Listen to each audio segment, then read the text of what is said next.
పాకిస్తాన్ కవ్వింపు చర్యలకి భారత్ ధీటుగా సమాధానం ఇస్తోంది. భారత పౌరులని లక్ష్యంగా దాయాది దేశం దాడులు చేస్తోంది. పరిస్థితి గమనించిన భారత సైన్యం మూడు వైపులా పాకిస్తాన్ ని చుట్టుముట్టింది. కేవలం ఎల్ఓసి వెంబడి మాత్రమే కాకుండా అరేబియా సముద్రం వైపు భారత నేవీ రౌండప్ చేసింది. పాకిస్తాన్ కి సమాచారం చేరుకునేలోపు కరాచీ పోర్టుపై మిస్సైల్స్ వర్షం కురిపించింది భారత నేవీ. పాకిస్తాన్ వాణిజ్య కేంద్రానికి అత్యంత కీలకమైంది కరాచీ పోర్టు. ఈ పోర్టుపై భారత నావికా దళం భీకర దాడి చేసింది. గత వారం అరేబియా సముద్రంలో మకాం వేసిన ఐఎఫ్ఎస్ విక్రాంత్ బ్రహ్మోస్ క్షిపణుల వర్షం కురిపించింది.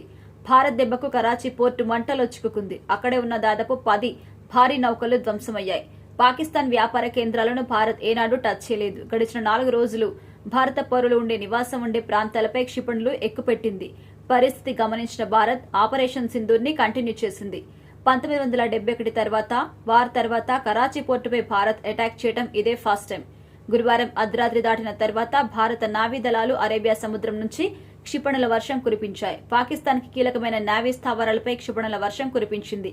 దీనికి సంబంధించి భారత్ పాకిస్తాన్ దేశాల నుంచి ఎలాంటి అధికారిక ప్రకటన రాలేదు. నావీలో ఉన్నత స్థాయి వర్గాలను ఉటంకిస్తూ national media channels, TV channels, పలు వెబ్సైట్స్ కథనాలు ప్రసారం చేశాయి.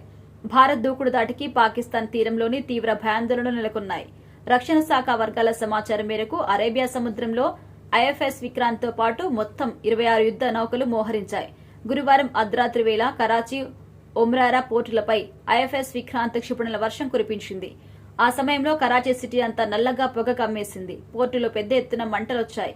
కరాచీ పోర్టులో కీలక ప్రాంతాలు మంటల్లో చిక్కుకున్నాయి. నావీ దాడిలో 2 పోర్టులు డ్యామేజ్ బాగా అయిందని తెలుస్తోంది.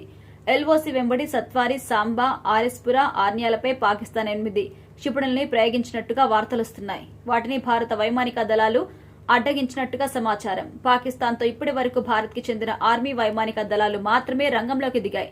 గత రాత్రి నేవీ కూడా రంగంలోకి దిగేసింది. పాక్లోని శాటిలైట్ ద్వారా గుర్తించిన 12 ఉగ్రవాదుల స్థావరాలపై నేవీ వైమానిక దళాలు సంయుక్తంగా భీకర దాడులు చేశాయి. దాయాది దేశంలో ఎటు చూసినా రాత్రంతా చీకట్లు అలుముకున్నాయి. ప్రత్యర్థులకు ఆనవాలు తెలియకుండా చాలా నగరాల్లో విద్యుత్ నిలిపివేసింది.